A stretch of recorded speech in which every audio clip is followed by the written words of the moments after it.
Chodesh, everyone. Shiur today, I would like to discuss a topic that's a bit atypical, which you might not typically learn in Kolel.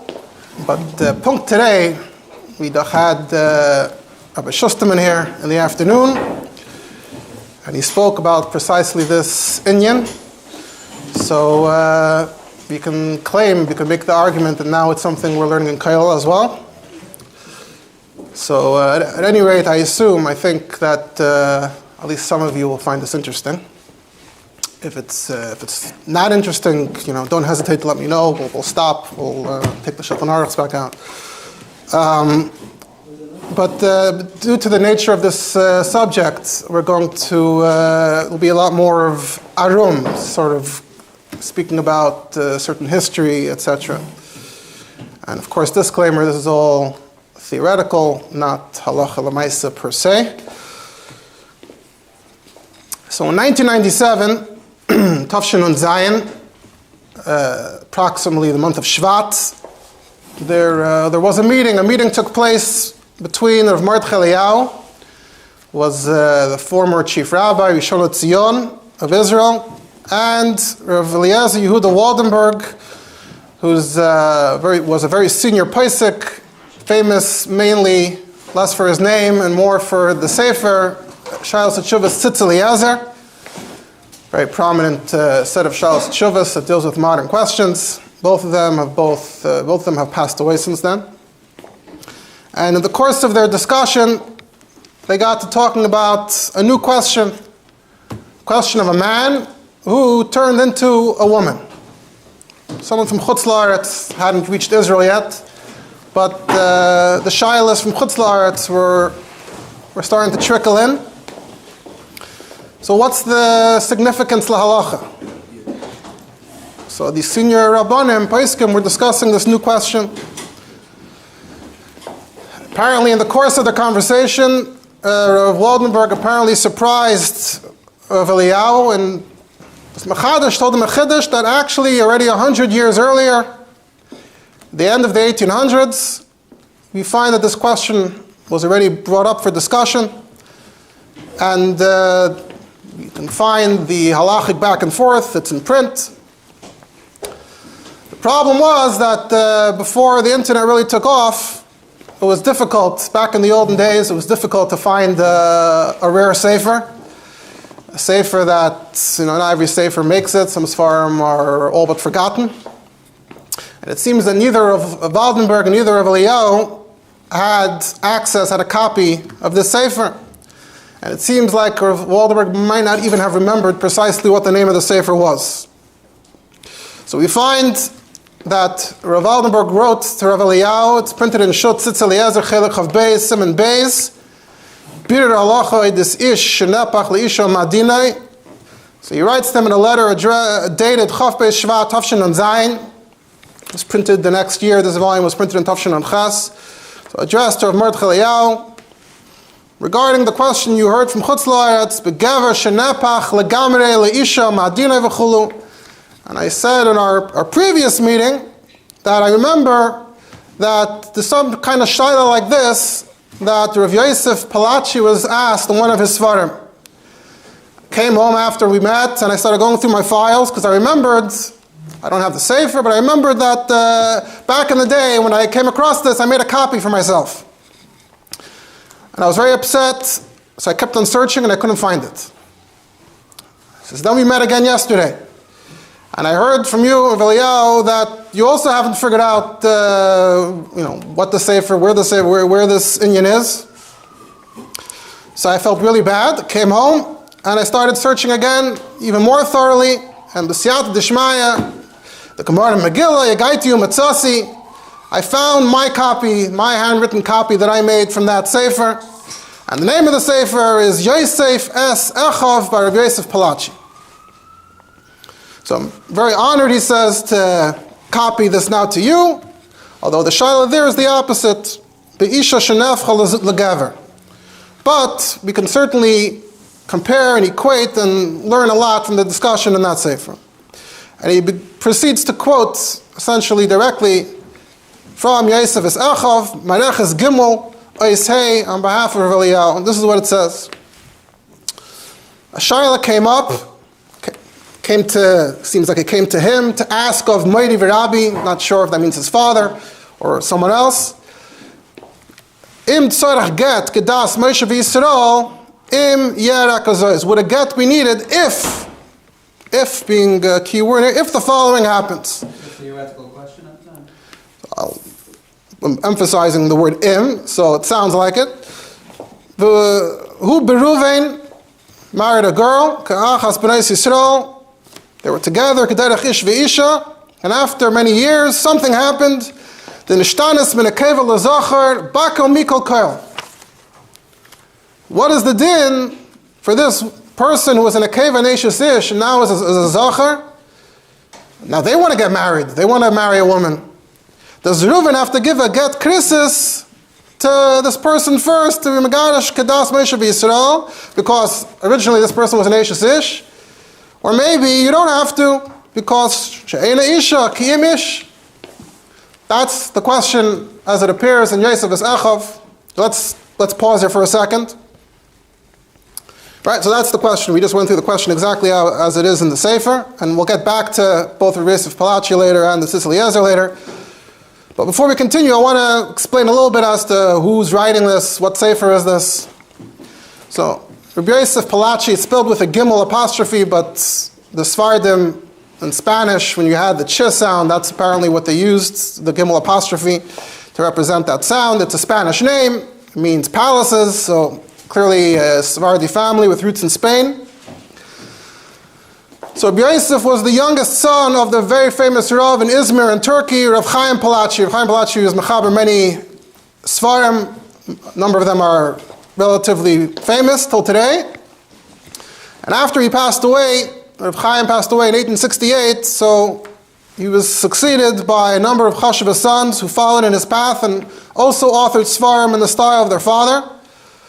So this Sefer Yosef es Echav is marachis on inyanim of halacha according to the Seder of Aleph Beis. So for example, Eis Gimel, he has Gefen, Gabet Staka, and then when we're talking about Get, and he printed the Sefer up till Eis Hey in his city of Izmir in the year Sasain, which is Tafresh Nun Vav, 1896, Taka Mamish Kama, 100 years before the discussion with the Tzitz Eliezer.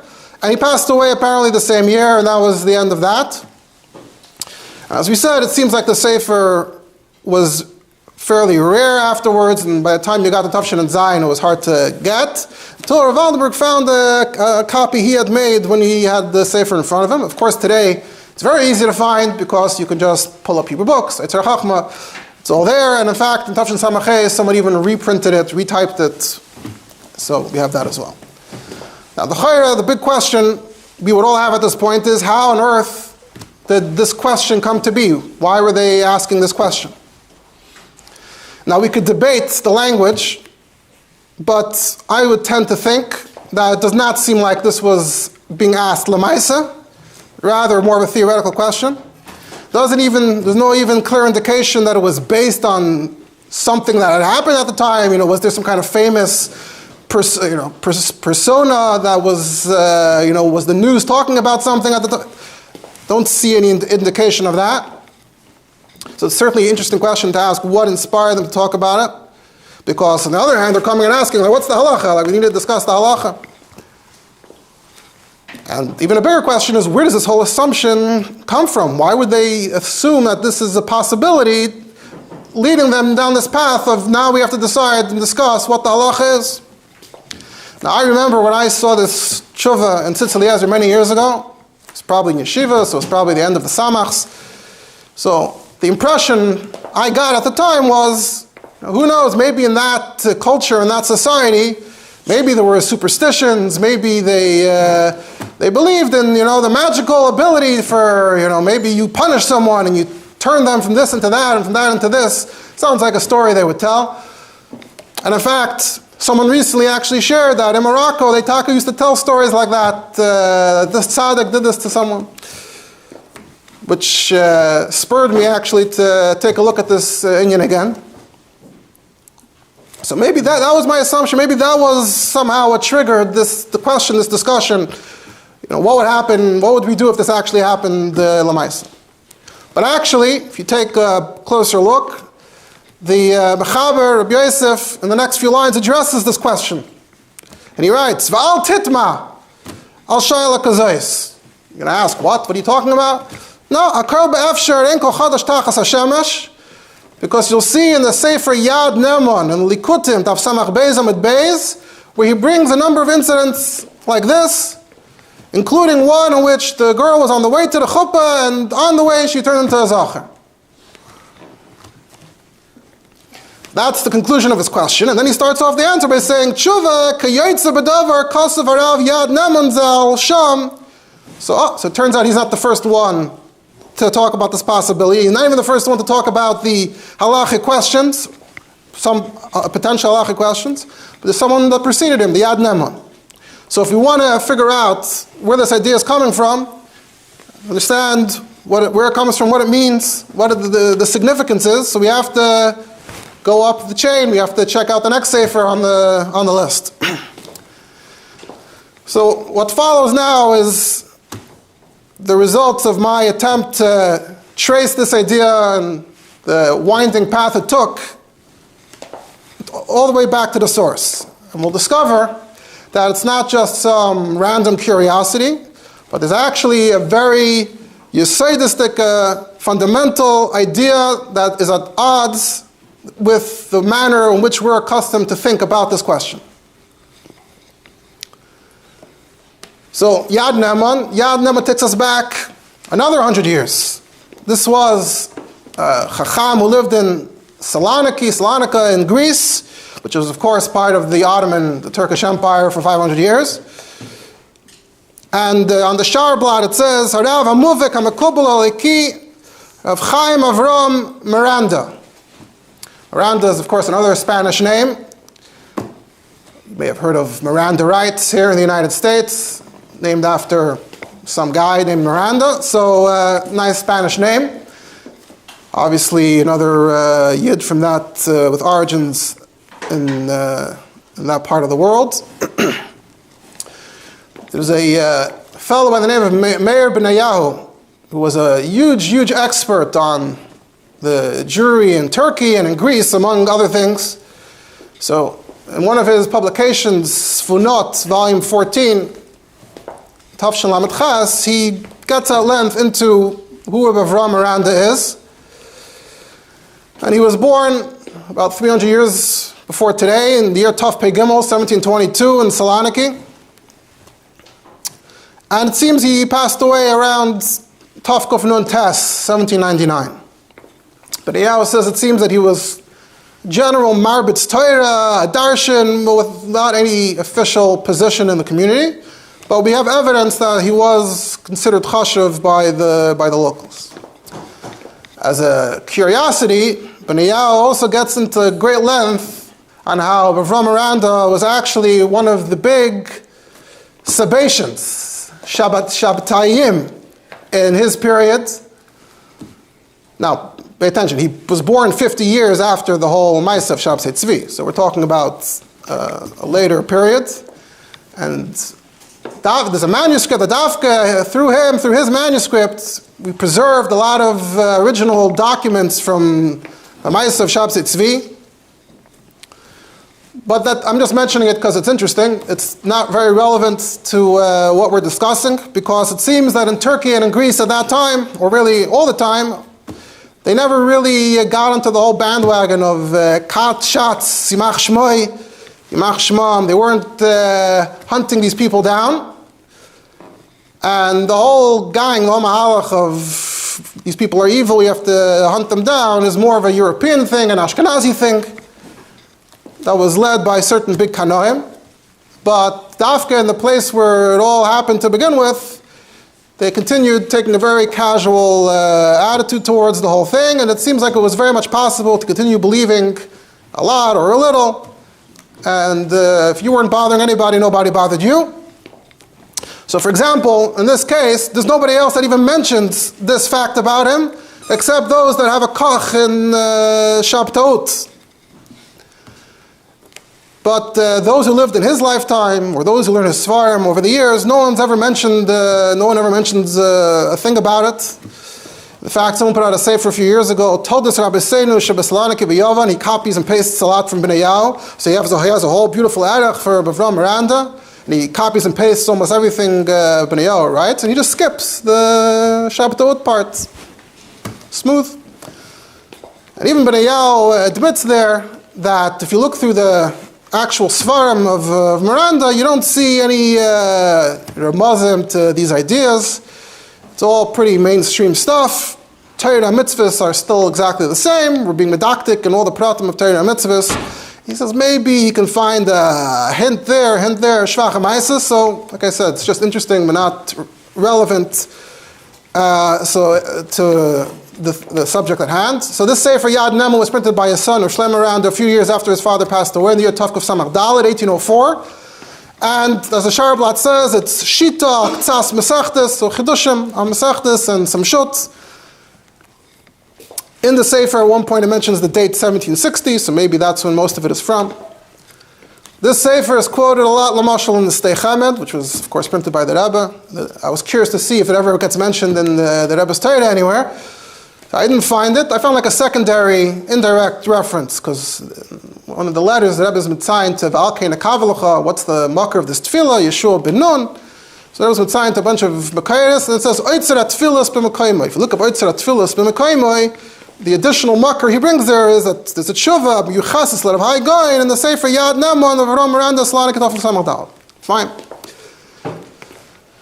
So we just said the Yosef es Elchav, Yosef Palachi was Mitzayin to Sefer Yad Nemon, Likutim, Daf Samach Beis Amid Beis, it's close to the end of the Sefer, and there we find, and he writes, Oid re'isi loy la'echad kodesh mechachme Yerushalayim, shekasav kuntris shaloi miksav yad, v'zel ha'shoinai. So he's in turn quoting someone else, a manuscript from someone in Yerushalayim, and we'll quote part of it now. This person wrote, the kafi darke harafuah, Yechoyla ha'isha, afilu acha shenises, a woman even after she got married.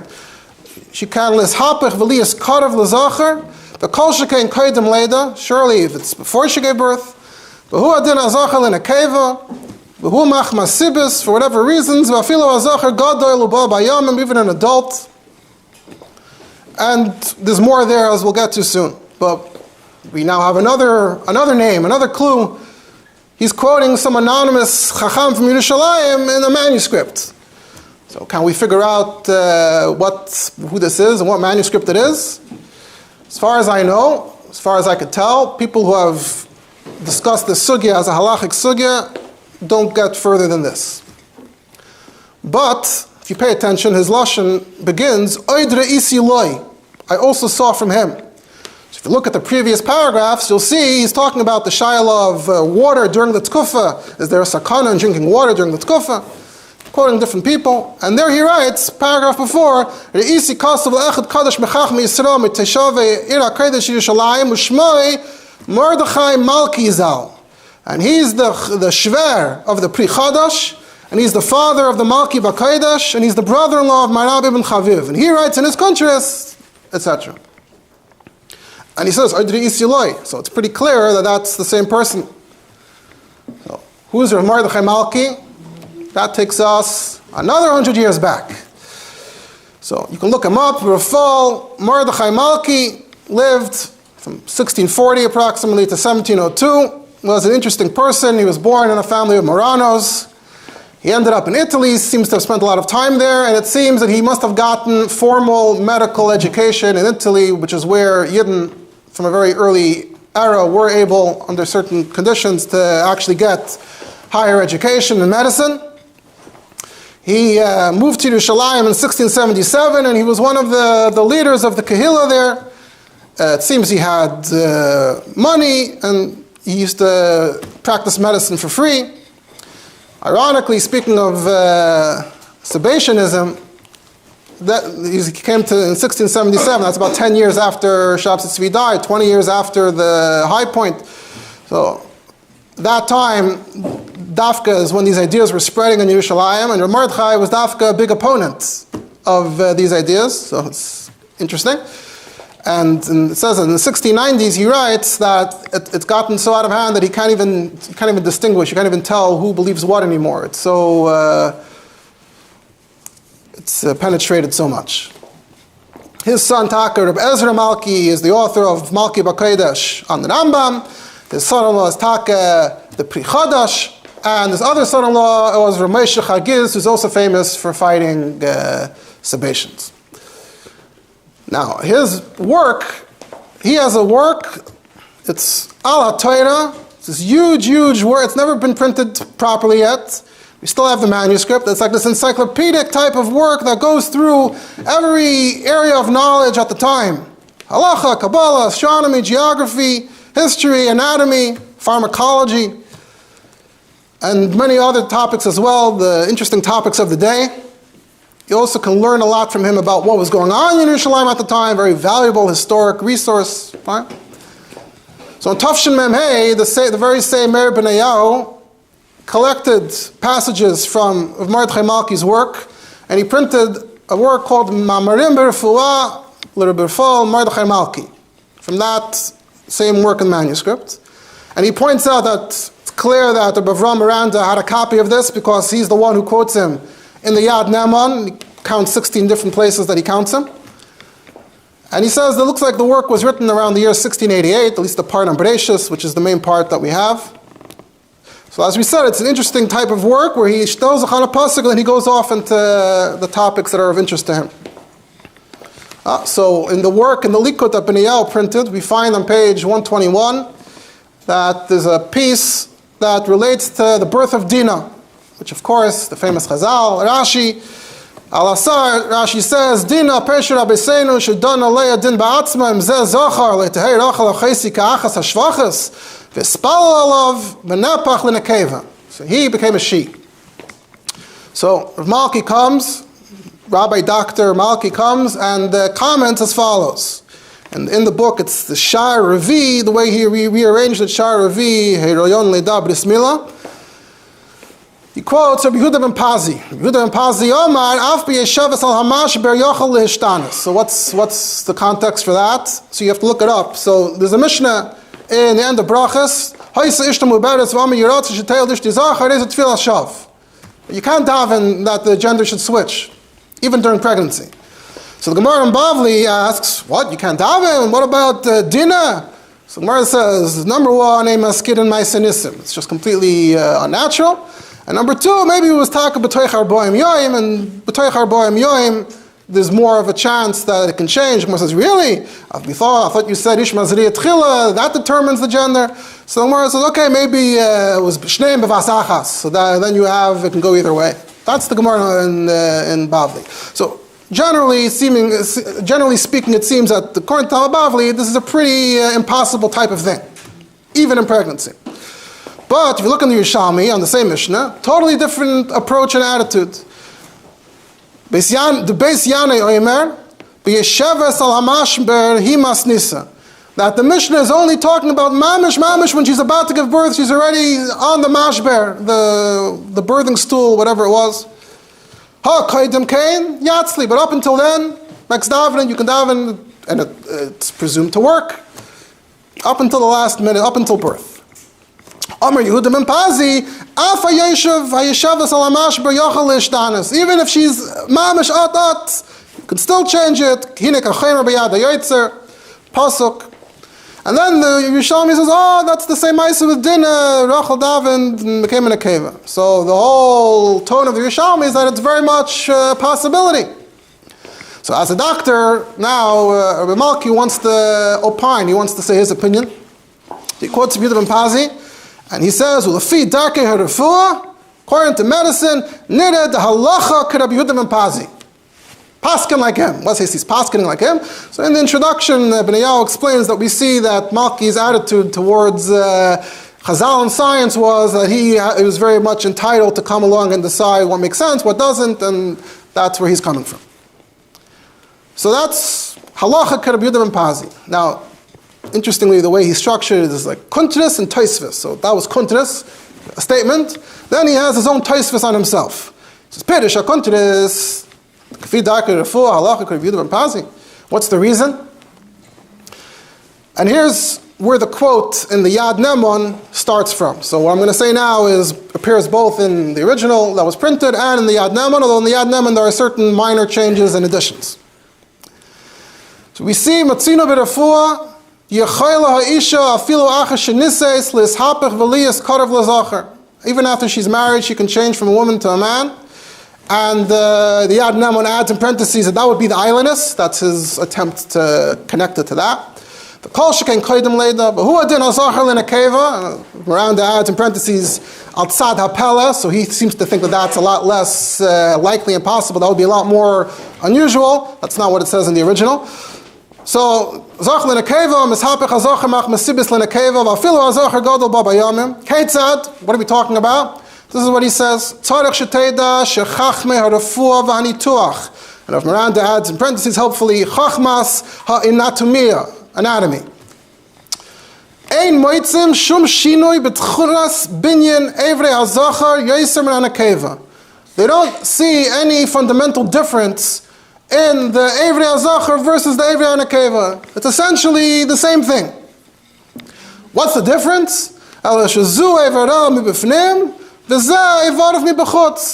For her it's internal, and for him it manifests itself externally, but it's essentially the same thing.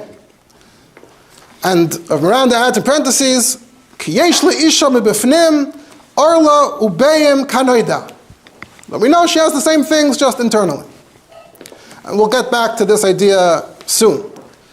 So Rav Malki continues, Yad Nemon continues quoting him, but Eifen. So what does that mean practically? That if there's ribuy chaim, or tesafas dam, a lot of heat, yisrachem, aim havlad, aim is his word he uses for the womb will expand, v'yetzi l'chutz, and it will emerge.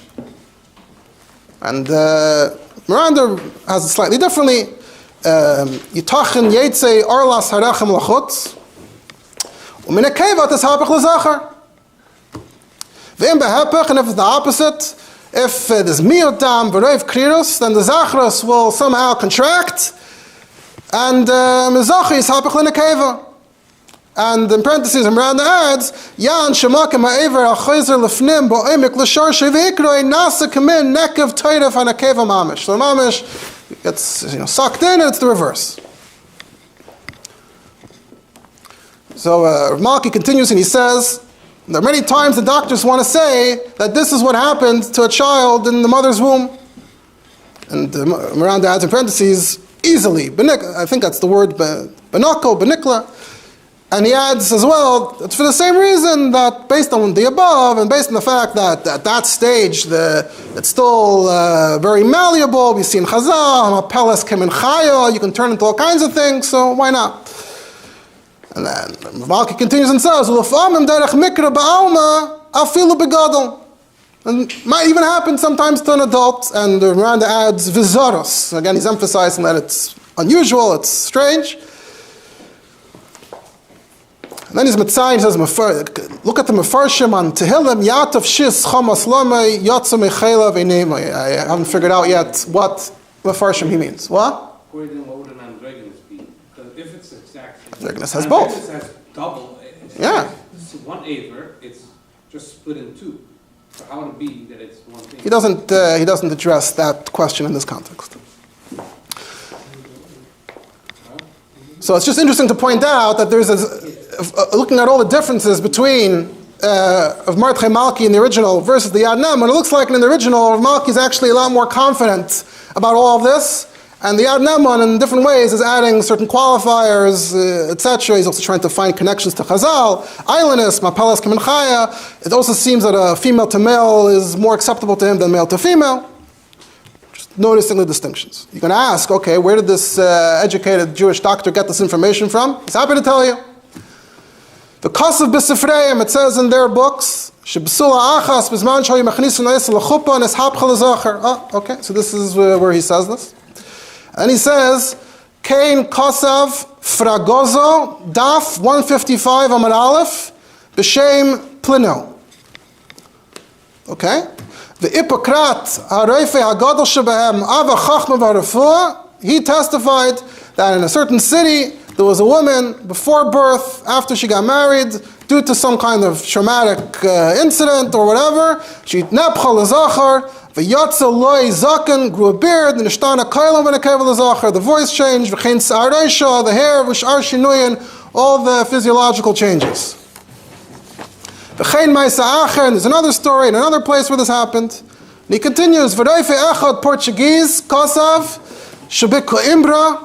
Now, Coimbra is a city in Portugal, and if Miranda adds in parentheses, or maybe, I think, Shisham Medrash Gadol Oreifim, there's a big medical academy there. Stam trying to help identify the place. It's true, you look it up, it has a very ancient medical academy there.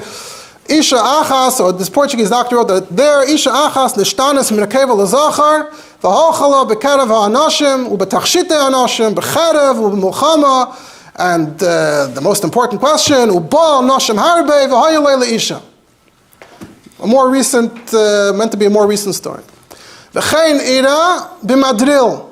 Madril is another way of saying Madrid, and Miranda adds that this is a ir mamlacha l'melech Sfarad, in case you don't know. V'chein kasu v'sipru rabim mo'era kazeh harbe pa'amim. Many have told of these incidents. So now Rav Malki concludes, after he quoted his sources, he showed his sources, he says, if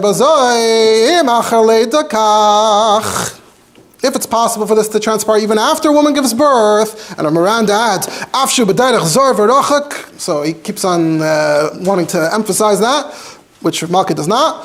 So koidim leida lekol shekain. So for sure, before birth, wouldn't be so far-fetched. Like in all the stories you brought seem to be in a kevel l'zachar. He doesn't have a problem, it goes either way. That's where it ends in the Ksav Yad as it was printed. In Yad Neman, there's another line that does seem to be in his Ksav Yad from the original. V'ayin ma shekasavti al pasuk set tamim zachar ben shana. Now, we don't have what he wrote on from half of Shmois and on, but it seems like he's being mitzayin to something there. And what's in B'chayres Daf Mem Beis? So it's talking about a tumtum. The Gemara is about an animal that's a tumtum. The Gemara is talking about how when you have an animal, it's a tumtum. B'chayre you could check, is it matal mayim imkoim zachrus or imkoim nakvus? The Gemara says that there's a machlekes tanoim if it's matal mayim imkoim nakvus, because mar savar chashinon shemon nepcha zachrusoi linakvusoi. Now, what does that mean? The Pashut Pshat, as it's understood, is that it moved, it shifted, not that one thing became another thing, but presumably, without explaining it, I'm assuming that that's where he's getting this idea from, that he has a raya from this Gemara, and it says, Vaiter, the Shlakish said, so you can't tell from being matal mayim, doesn't solve the question. But matal mayim and zachar zachar, matal mayim makim nakvus nekeva. And Rav Ashi says, what about shama nepcha zachrusah and akvusai? And it says, what? You hold like a mayor, the chayish lemiyuta. So there's this discussion there on this theme that we assume he interpreted somehow along these lines. So Ad Kan, the end of Yad Neman concludes, Ad Kan Dvarav and Ktsas to Sefes Bir Shalanu. And why did I copy and paste this all here into my sefer? Yishma Chacham Yosef Lekach Ad Heichan Divrei Chazal Magiyim Haven Zehetiv Moed. Stam, it's interesting. Then he adds, I found somewhere else in the Kuntres that he does taka ask halacha is a woman that became a zachar chayev or chayeves. Always pay attention to the pronouns. It's interesting. Chayeves b'mila oy p'tura. So taka, it's also in what was printed. If you look later in that likud in that chapter in Oisyad Beis, there he has an arichus on mila on the pasuk himo on the pasuk about mila. So he writes there, Adol Zachar, that's the lashon of the pasuk. So from there we see that it has to take a B. Otherwise, where's the milah? Where should it be? Okay, it's in the place that's makam hamavdam in Zachar in a keva. Aisa nekeva miikara, v'nekru gidel v'chavala v'yatasu ha'eim shala. Again, is a term for the womb. L'chutz v'nasax kazachar, pater mimila. That's what Rav Malki says elsewhere in his chibur. Because Adol Zachar miikara chayev v'mila. The keva miikara shenasa zachar, if she started off as a woman, then became a zachar, ain't a chayev mila. So that's what the Yad Neman noticed later elsewhere in the Chibur, which is also elsewhere in the Chibur that we have, and he cites it as well. And Adkan from both of them, right? So Malki in the 1680s and the Yad Neman approximately 100 years later. This is where they both conclude. So what do we see? First of all, this has nothing to do with superstition, with tales of magic. This is a very highly educated, highly learned doctor from Spain, from Italy, and he's coming and telling you about the dark area of food. He's telling you the most up-to-date medical information there was at the time. Now, in the course of things, he mentioned a number of names, details, and fortunately nowadays, with a little ratzin and some skills, you can decipher, you can actually figure out what all of his makairis are. And when we do that, we'll get to the yisoid that led me to decide to share this in a shiur, because what we're going to essentially discover is that we have a number of Rabbanim here, aside from their acknowledging the possibility, which the possibility that they talk about seemingly is not possible, it doesn't happen spontaneously. So in that sense, it's not that helpful. But we'll see that the question is based on an entirely different conception of gender and how gender works. And that potentially could be more relevant even today. And all the following details, as far as I know, I didn't find anybody who managed to figure out, make the connection to all these sources, although chances are there's someone else out there who's done it as well. But this is new. So let's start with the first point, the first idea. He starts off and says, don't find any difference between the tchunas, binyan, hazachar, yesem, and akeva. It's just internal and external. What does he mean? What does that sentence mean? It turns out that in 1990, there's a book printed in English on the historical attitudes towards differentiations in gender. And this is an extremely, extremely influential book on this whole topic, on this whole tchum. As we shall see, anybody who comes and discusses this issue now and wants to discuss early sources like these, his book is always the point of reference, the point of departure. Everyone frames what they're saying in reference to this book. Look at Wikipedia, in addition to his own entry, there's a long entry simply on this theory. I'm going to say the name of the theory once, and then we'll use cleaner terminology. It's called the one-sex and two-sex theories. What is the theory? That there's two models of human anatomy or fetal development in this guy's book. And his theory is that there was one attitude towards this part of the body up until the 1800s, and then from the 1800s, it was completely transformed to the opposite. It says, prior to the 18th century, it was a common belief that women and men represented two different forms of one essential min. That is, women were seen to possess the same fundamental reproductive structure as men, the only difference being that the female was inside, not outside. This is how he's describing the inyan today. And the anatomist, it goes through all the pratim, the mamish, every prat I'm not going to go through, get graphic here, but the aver and the orla and the kiss and the babe, each thing corresponds to the equivalent thing in the woman. Then, however, around the 1700s, they suddenly switched to the two-min model. And one French author at the time wrote, not only are the two genders different, but they are different in every conceivable aspect of body and soul, in every physical and moral aspect. It's complete opposites and contrasts. So he's saying this is a huge shift.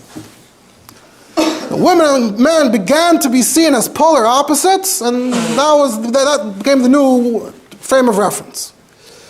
You look on a different encyclopedia.com, they add a few more pratim.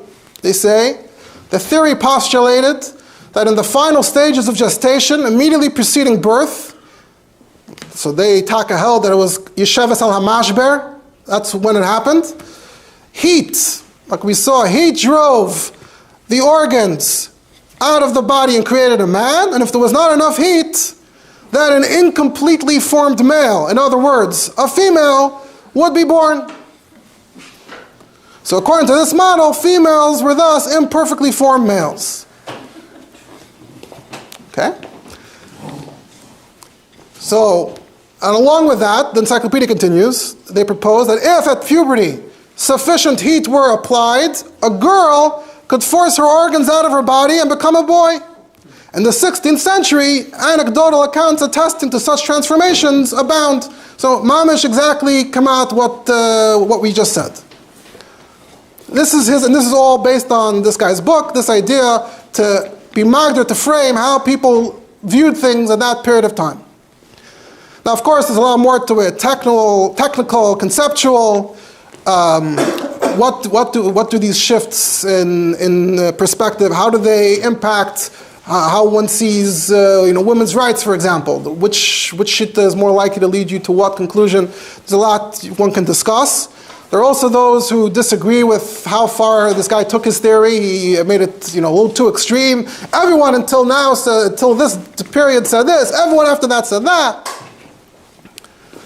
And one of his big bar pluktas, a woman, she's argued in response that there are plenty of Makaitis from ancient times up until even the 1600s that show that there are plenty of people that use the two-min model. It wasn't so uniform and universal. And there's no historical period in which it was completely the one-min model.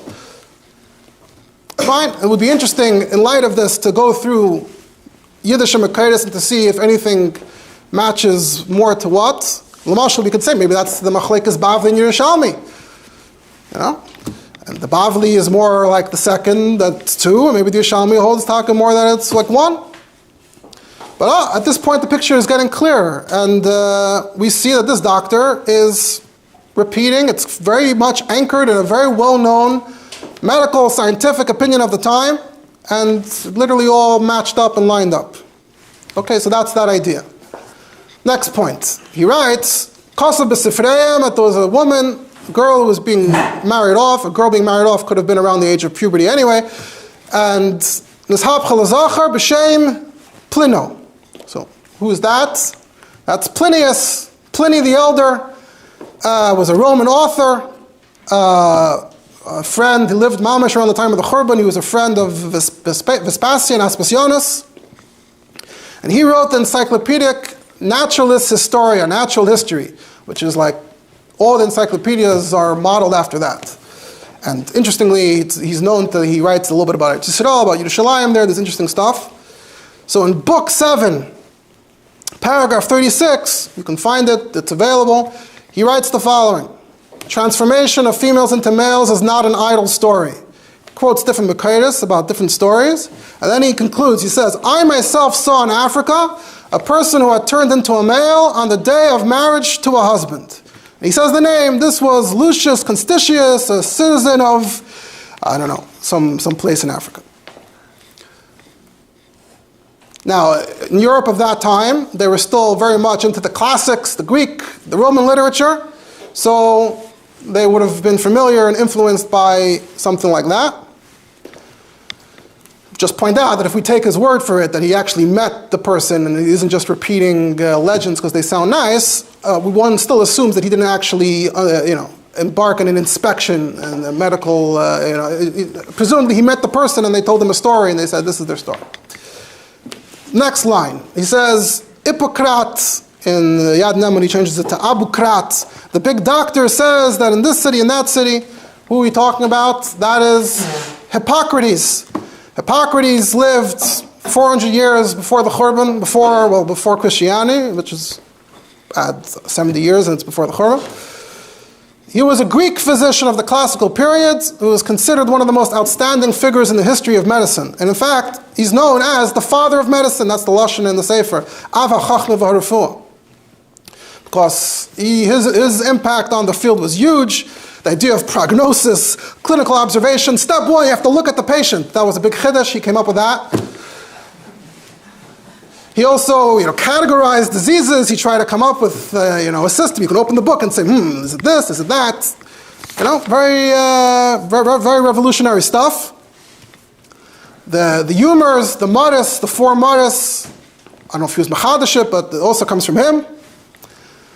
And his school of medicine revolutionized ancient Greek medicine, and that's when medicine became its own tchum. You become a medical doctor, not the term doctor, but you become an expert in medicine.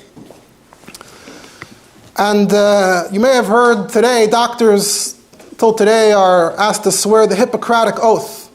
The Hippocratic Oath is ethics, the ethics that a doctor has to be mischayev to follow, and it's named such because it traces itself back in one form or another to his writings where he wrote about this, the idea of confidentiality, that you can't share information without permission, that the doctor shouldn't intend to do harm, the doctor should intend to help the patient. So in this case, we have his books as well, and his book of epidemics, book 6, section 8, paragraph 32, he writes, and Abdera, Phaethusa, the wife of Pythias, who kept at home, having borne children in the preceding time, when her husband was exiled, stopped menstruating for a long time. Afterwards, pains and reddening in the joints. When that happened, her body was masculinized and grew hairy all over. She grew a beard, her voice became harsh.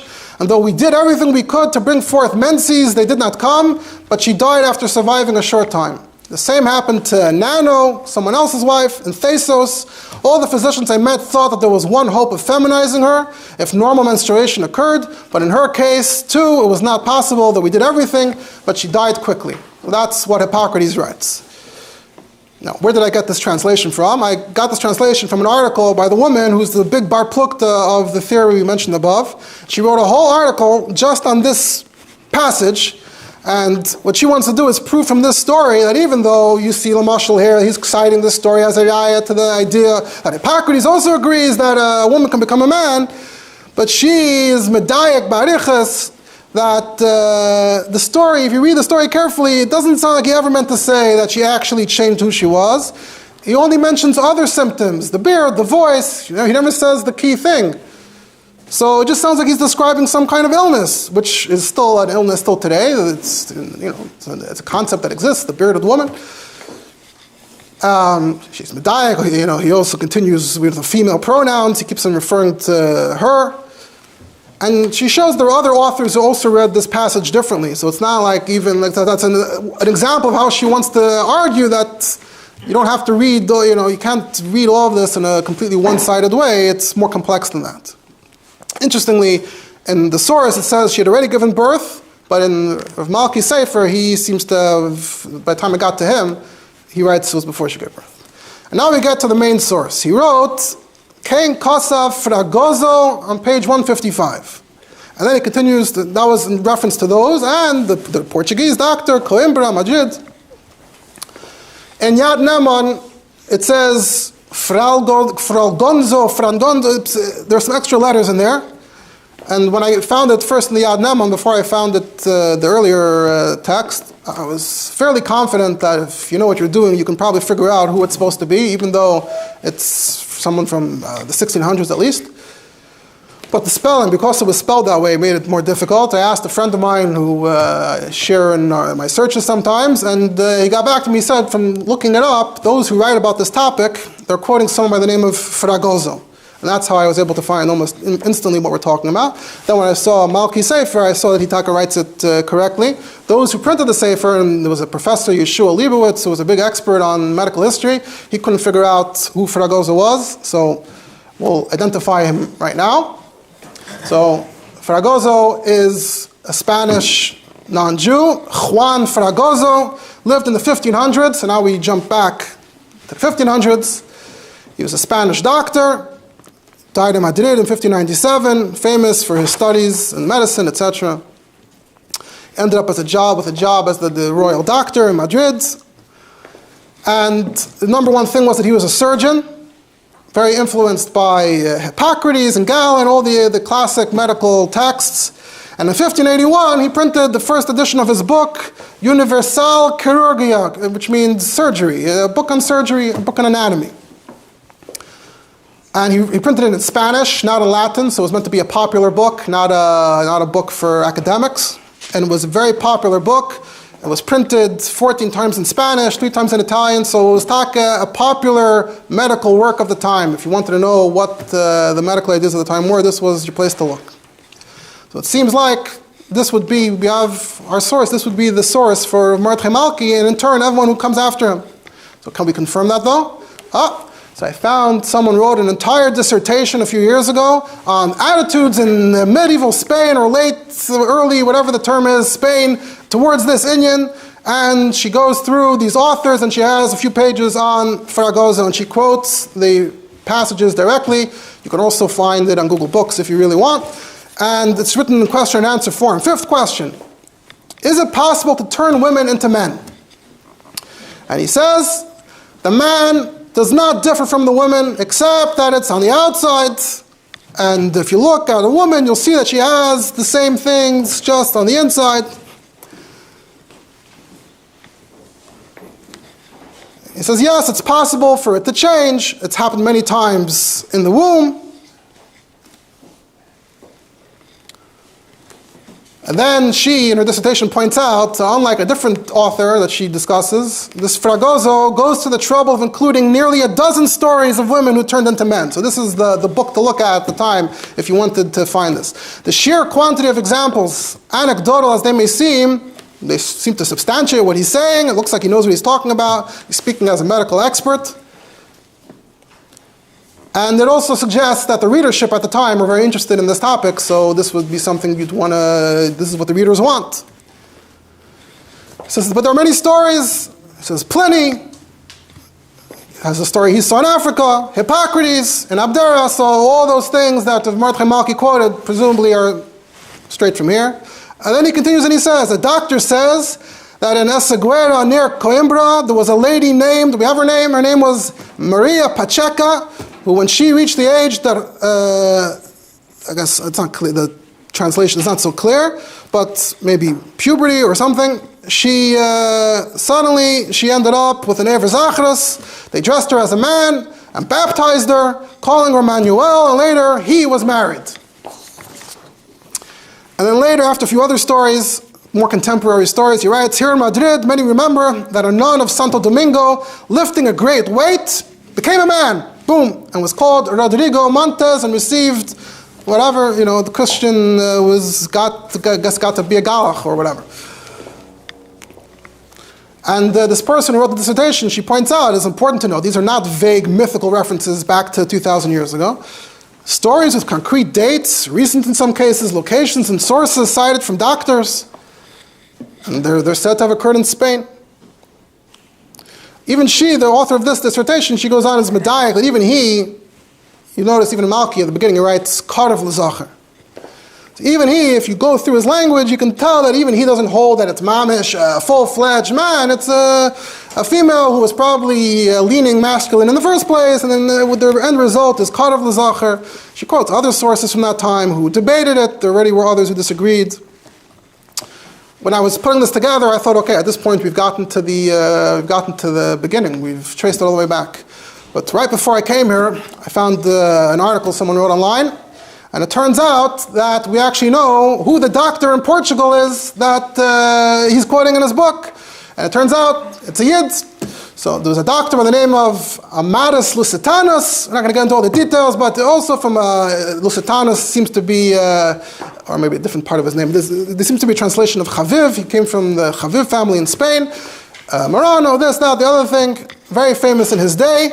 He wrote some major medical works as well. And one of the stories he writes is about this Maria Pacheca from Coimbra, the whole story.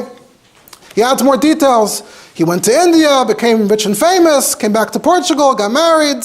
Doesn't know if he had a son or not. He doesn't know if Akadekach. So he found an even earlier Gilgal of the main story. It traces back to a Yid who lived in the 1500s, the early 1500s. So what do we learn from all this? That there was once a Shitta, without getting into the debate as to how pervasive it was, that there is one min. And for this reason, the male gender and the female gender are actually rather close to each other. And to the extent that they came to the conclusion that it's possible to trigger the masculine side of a nekeva and vice versa. And it's not some kind of crazy transformation, but it's based on the fact that there is some direct and close connection. In today's terminology, one would say that there is a certain fluidity of gender. Come these Svarim, and they brought this idea into Yiddishkeit, and according to their Havana, this fits with Chazal, to the extent that they started asking, what are the halachas? Now, we should just point out that all these stories that they quote are supposed to have, are meant to have happened, and obviously from today's perspective, they obviously couldn't have happened the way they were said to have happened. Now, that same person who wrote online about the Jewish doctor, she focuses on this as well, and she says that we actually, you would expect, as you might expect, the Inquisition in Spain was interested in this topic because their job was to catch people doing averas, and sometimes the question of whether an avera was done or not comes down to the question of, is this person a male or a female? And sometimes the male would say, no, I'm not a male, I'm a female now, and this was a practical matter at the time. And she has access to the archives of the Inquisition in Lisbon in the 1600s, and she starts quoting case after case, name after name. In each case that she quotes, though, after a medical inspection and investigation, they always all turned out to be men. She mentions that in one case, they actually got into this whole discussion. Hippocrates, Pliny, is it possible for people who changed their gender to exist? And they were makabel, they were open to the idea. Just every time they tested it, it always ended up being the original gender. So what do we see? On the one hand, they were open practically to this possibility. On the other hand, it doesn't seem like anyone ever actually found an instance of this happening. And the stories that were being told must have been from before the Inquisition started investigating it, in which case no one would actually bother to make an inspection and check up on somebody's claims. So on the one hand, this sort of debunks what we obviously knew to be not true anyway. But what does that tell us, by the way? That all these people and all these stories were essentially doing what you hear of today, which is identifying as the other gender, regardless of what actually is going on. But why is this all relevant? So, at least in this tshuva, the Tzitz Eliezer ultimately is influenced by this whole series of Mekayros, that we should take something like this into account. So we have a direct line from Lusitanis to Fragoza to Malki to the Yad Nemon to the Yezer Vazachav to the Tzitz Eliezer nowadays, a few decades ago. And secondly, in the light of science today, I'm not a scientist, but on some level, we essentially agree with that idea biologically, that at some original level, there is not that much of a difference between a male and a female. And the way it seems to be described, if you look it up, is that the same tissue could either turn into the parts of the Zachar or the parts of the Nekeva, based on whatever command it gets at the crucial stage. So Lamashal, today, the way they describe it is, you have this tissue that could either turn into the bayim of the Zachar or the ovaries of the Nekeva, etc., and other parts as well. So it's not precisely the same medical model that they were working with, and obviously you can't turn one into once it's this, you can't turn it back into that, but there is some parallel to this idea. So maybe if those people from that time traveled in a time machine to today, they would continue to say that according to this Yesod, it's still possible to accept the idea that a male could be a female could be a male. They thought it would happen spontaneously, but maybe they would accept that even if it happened artificially, surgically, maybe they would accept that it's legitimate, without getting into the shayla of Yisurim and whether you're allowed to do that type of thing. Because it seems at the basis of what they're saying is that they don't see gender as being determined at birth. What you have at birth is on a spectrum, and that spectrum can shift. Birth isn't the key moment here. I saw in Shut Rabbani Europa, there's an article on Tshuva from Chaim Rappaport, who quotes Tzitz Eliezer, Bekitzer, these Mekayros, and he says, B'chilas Kvei Torah, you can't compare Bisha Shtanai, the Nes B'dei Shemayim. They're all talking about a Nes B'dei Shemayim. Here we're talking about surgeries.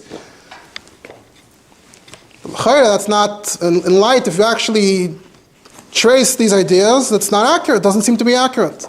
Because they're not talking about fantastical miracles. This is how they understood science. So again, even if it's not spontaneous, as they thought, maybe they would accept that something artificial could also have some significance. Again, this has nothing to do, this is not a practical discussion, we're not suggesting anything halachically. As Schuster mentioned, the mainstream shita, both in theory and in halacha, is that birth is the moment that determines gender. Unless the person is born where physically they're taka a little bit nishtah, which is of course something Chazal and halacha have a lot to say about. But just pointing out that it seems like there is a basis, a yisoid, a makar in Yiddishkeit and Yiddish Mekairis. There's a das miut, a legitimate das miut that might be open to accepting this idea. And we don't really have that much time. I wanted to get back to the Yosef Achav and the Tzitz Eliezer. So he quotes the Yosef Achav that says that in his opinion she doesn't need a get because now she's a zacher. The whole nusach get is ant intzi, and she's not a woman anymore. And it says you're allowed to get married to any man, and she can because now she's a man. And you write out Materes L'chol Adam. That's not true. So, and you can't write Pliny ben Pliny, Shekaru David, the Enkan ben. And then he says that there was another Rav there, Abulio Abulafia, who there was a Rav by that name in Izmir at the time, who said that he disagrees with some of the rayas that were brought.